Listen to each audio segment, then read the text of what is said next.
Hi, welcome to Perri Pierre podcast. I am your host, Perri Pierre, and our guest today is Romane Simon. He's a Haitian filmmaker. He's done so many films and TV shows. So, Romane, welcome. Thank you, my brother. I really appreciate it. Thank you, everybody that's listening. I hope you guys doing well, and thank you for having me again. Yeah, absolutely. So Roman, you were born in Haiti. You grew up in Haiti, and then you moved here to pursue a career in filmmaking. So what inspired you in Haiti to become a filmmaker? Um, I just fell in love with the idea of moving pictures, and when I was young, my interest from my family was mainly to focus and medical, law, politics, things like that. But to me, what was taken from me was more of my interest, which is what was displayed on the TV. So I sneak out and watch my first film, which was a Bruce Lee movie, and then I watch Arnold Schwarzenegger, and I was like, wow, this is amazing, and I fall in love with action. Mhm. So I started doing theater, and when I moved to Orlando, because Mhm. I wanted something more, I wanted bigger, and when I had the opportunity to come here to the U.S. and land it in Orlando, so I decided I wanted to pursue entertainment. So I started doing dancing, modeling, stunt, acting. Then, I found myself getting pulled more into producing and directing. And that's why I Mhm. went into classes for producing and directing. And, now years later, a couple film under my belt, and I think that was a great decision that I had made. But I always wanted to entertain people telling stories through moving pictures, especially meaningful stories. Right, Right, right. Yeah, right. we'll get back to it in a minute. But you mentioned something about politics. I know you often say it that you are the grandson of a Haitian president, right? Yeah, Who was it? Antoine Simon. Oh, Antoine Simon. Oh, okay, okay, okay. All right. So it kind of makes sense that they wanted you to pursue politics. So the first film you watched was Bruce Lee, and obviously there was a lot of karate in it, right? So Yeah, did you do karate as a kid? yeah. I was into martial art. I was into knives. I love knives. Sword play. I was always learning different things. Stunt driving. I love all those things. So I'm like a combination of the like of Jackie Chan and Blade. That's how much I love doing action, doing my own stunts, doing martial art, and you know, then I took more liking into it when I started producing and directing and telling my own stories my own ways. Mhm. You've produced, you've written, you've been a director of photography for different projects as well. Which one would you say is your favorite? My favorite film that I have produced and directed um, will have to be I Am Not For Sale, The Fight to End Human Trafficking. So Oh, okay. But that's a recent one, right? yeah, that's a recent one, and it's Tell me really a little good. bit about this film because I've seen like some stuff from you online, but tell me a little bit about it. It sounds very interesting and with a deep meaning, which is something you mentioned earlier. Yes. So this film pretty much this is me standing up for what I believe in, and I believe that everyone should be free. And I believe that human trafficking has not been talked about. It has not been any light been shed on it. It has been looked over, looked past. There's not too much been done about it. And I think as a filmmaker, as artists, we have the power to tell stories. We have the capability of telling, of being a voice for the voiceless. And human trafficking is something that I wanted to shed light on, especially after the earthquake in Haiti. It was made very, very much possible for people to go and take kids in Haiti and traffics. And then you have that happening in Mexico, that happening in America, in so many different countries. And I feel like as a man that soon will have sons and daughters out on the street, you want to make sure that you're planting the safety environment right now. So for the future, the kids and and everyone, all those kids that has been taken are rescued. Mm-hmm. So that started with the movie. So pretty much the movie tell exactly the story, how the girls sleep, where they sleep, what happened to them. They're pretty much the real life story behind human trafficking, because people think human trafficking is just all about prostitution, but there's so much more to it. There's the abusive, there's the constant everyday, the horror that they go to. If one of them get pregnant, what happened? If one of them gets sick, how they treat it. All the things that happen that make it, that people might think, okay, they just happily working, or they just, doing just for the sex of it, but there's so much more to it. So that movie shed the light on everything that happened in human trafficking, and at the same time, where it started and how it started and how we can end it. Oh, okay. Wow, that's amazing. And where is it available for people to watch? Right now it is finishing post-production, so we're going to be having it Mhm. coming out in selected theater. It's gonna be on Amazon Prime and Netflix or Hulu. So we're gonna make it available all over the place. And the movie is going to be like a movement as well, because not only we did the movie, we also took to the street in March with many people. The fight to end human trafficking. So we were graces with the presence of people from many different establishments, many different organizations that come and took part into that march to end human trafficking. Okay, okay. Wow, that sounds amazing. I mean, I can't wait to watch it when it comes out. I remember you invited me to Street Dreams Los Angeles. I wasn't able to make it 2 years ago, I think. 2 years or last year. Mhm, It was in July, either July 2019 or 2018. mhm. Tell me a little bit about this project. I know Megan Good's brother-in-law is in it, right? Yeah. Yeah. So yeah, this movie, it's just like it's something else, man. This is a movie that me, Jordan, and Aaron come together and say, let's create something. And some of the movies that we like to watch that has to do with the hood, Mm-hmm. Boys in the Hood. It wasn't really focusing on, like making a black man look bad, but it was focusing on what was provided and how they fighting to try to make it out of it. In the Mm-hmm. process, how they fall into the process of trying to eat.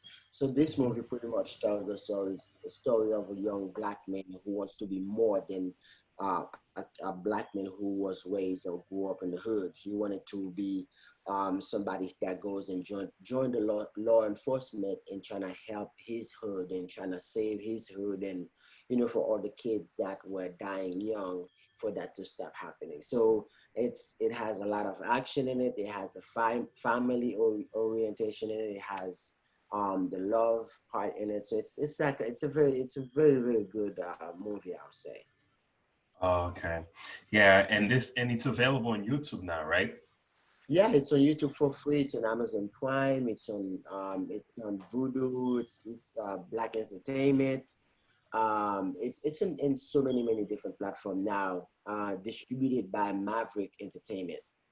Maverick. Okay. Yeah, Uh, awesome. Awesome. So, one of the things that I've come to realize about you is the fact that you stay ready.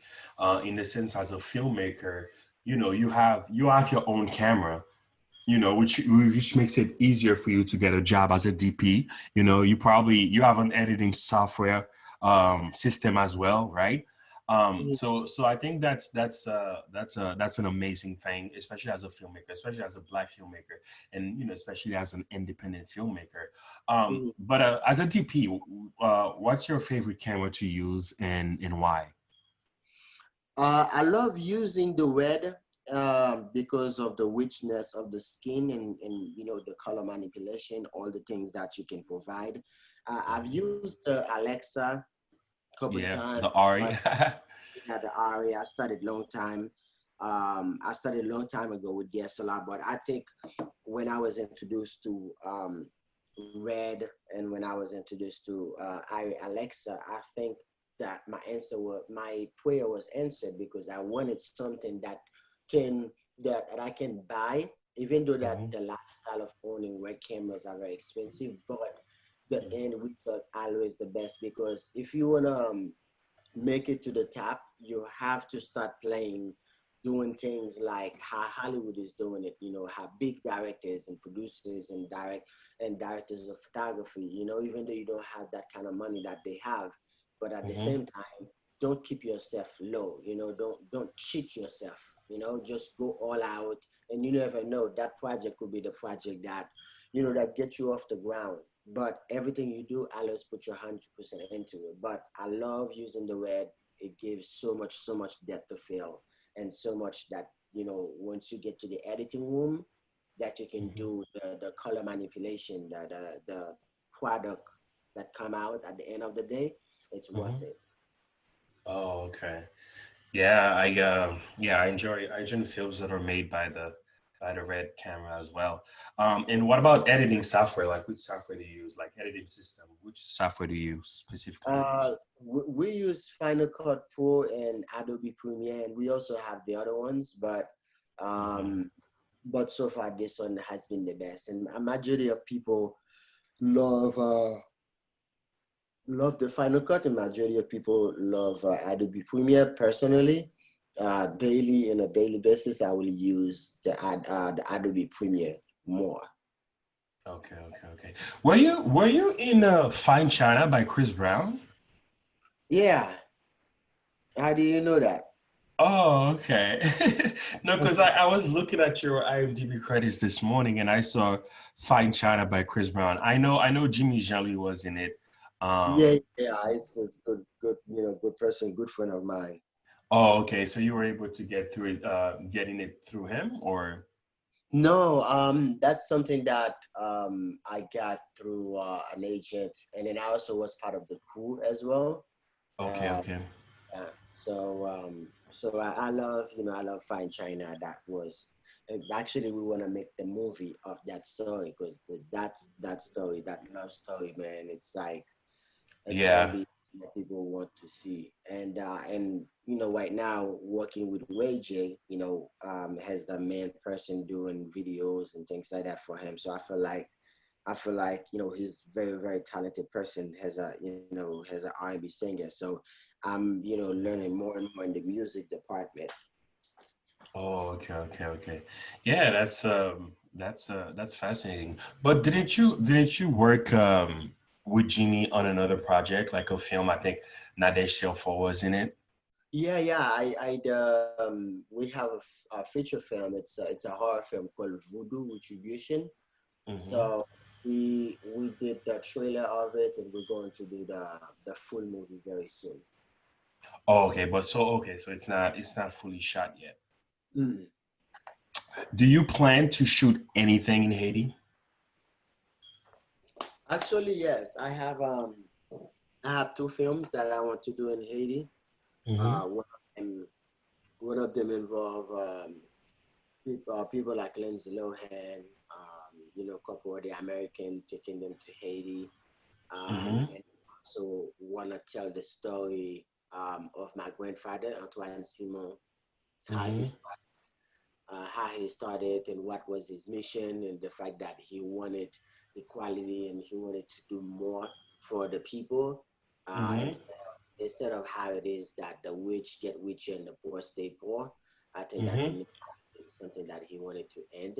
And people Mm-hmm. like that don't last long in politics because they feel like they're not fighting um, for the actual people in politics, but for the people of the country, and which is that's what it's supposed to be about. It's supposed to be for the people, about the people. So I wanna tell that story. Oh, okay. Man, that's good.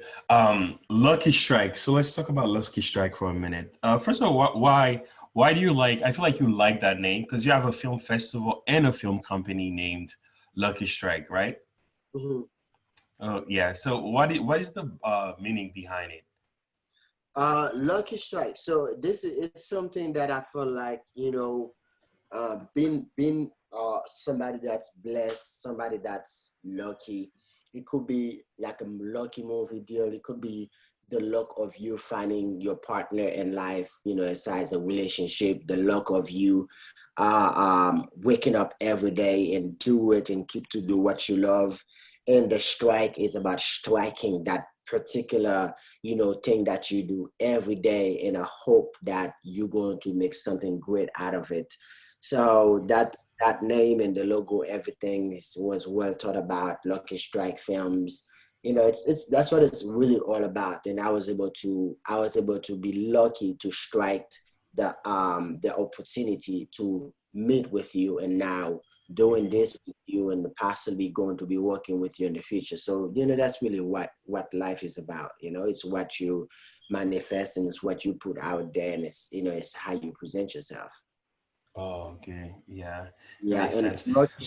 Lucky Strike is also a company that really focus on independent filmmakers. Like if people have a movie they want to shoot, a video, things like that, other company might charge you, so much money to do it, but you come to us, we do it, and like a family. We help you Hmm. follow your dream while we follow in our dream. So I think when all of us come together, we're able to create more.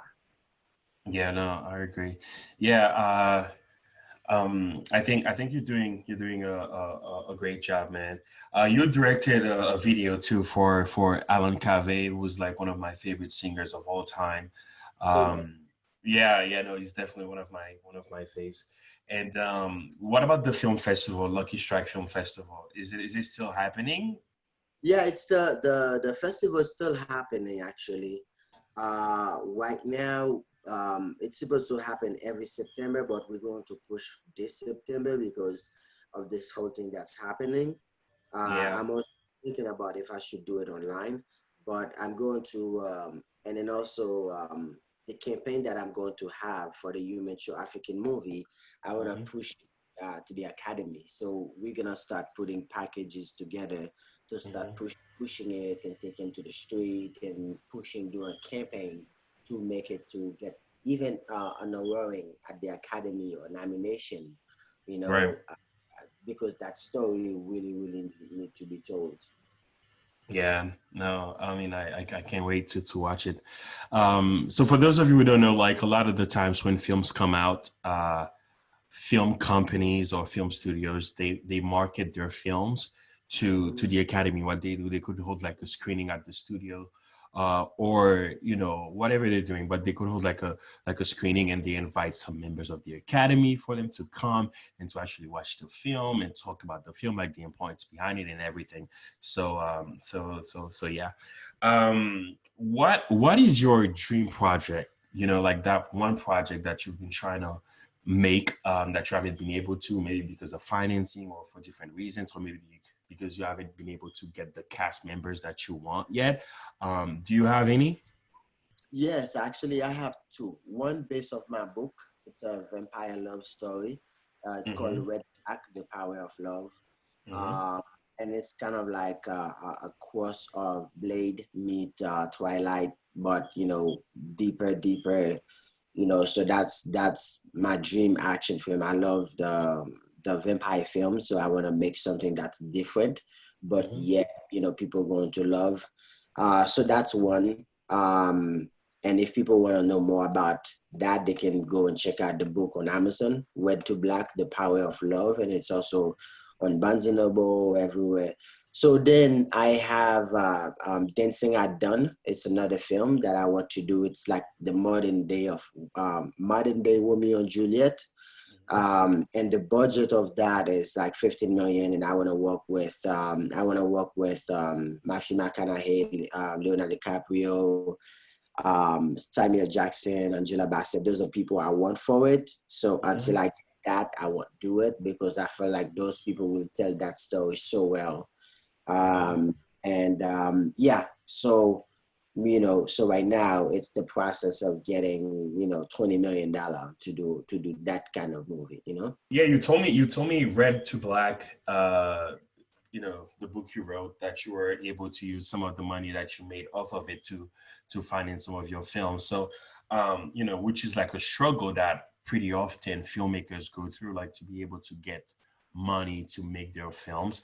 What are some other struggles that you face as an independent filmmaker? I guess I never really put myself in certain position because before everybody come across some struggles when it's come to dealing with people. In my case, it's really dealing with people and making sure that people can be on the same page, people understands, and coming across certain type of people in Hollywood.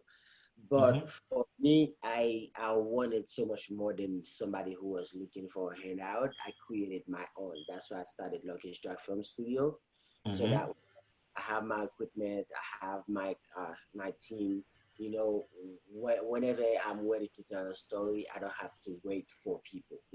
So Right. when you create your own, it's a matter of, do you want to cook or do you want to go next door to the neighbor and expect they will have food to share with Mm-hmm.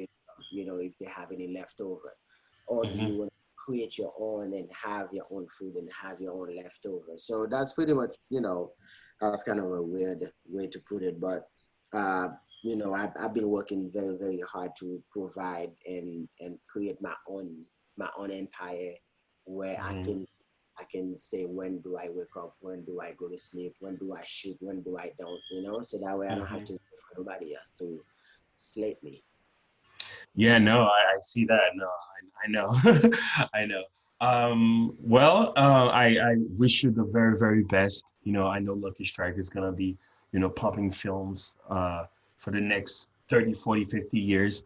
And I'm looking forward to see all of your projects. Anything else that you'd like to add? Um, yeah, I really appreciate you for this interview, my brother, and Thank I you hope so much. there. And I know you're in the film industry as well, so and Yeah, to let's everyone. let's uh let's let's work together, soon. That's another thing. Yeah, oh, most definitely, man. Most definitely, we should work together. And everybody else that's in the around the world and that will be listening to this, just stay positive and do not let this thing that's happening drag you down. And just keep your head held high. As long as you're breathing, there's hope. And everybody that's out there has filmmakers, actors, just keep following your dream, know your craft, spend less time watching things on YouTube that doesn't do anything for you. Spend more time learning about your craft, knowing your craft, and just keep working hard, keep pushing forward. And also, but don't forget to check out French Connection. It's a TV miniseries that we're doing right now for Amazon Prime with a very famous French actor, Ilan Co. Um, so yeah, check this out. We're finishing shooting the season right now. French Connection. Also, don't forget to subscribe to the podcast. It's on Apple Podcast, Spotify, Stitcher, TuneIn, iHeartRadio. All right. Thank you, My everyone, brother. for listening. Thank you, man.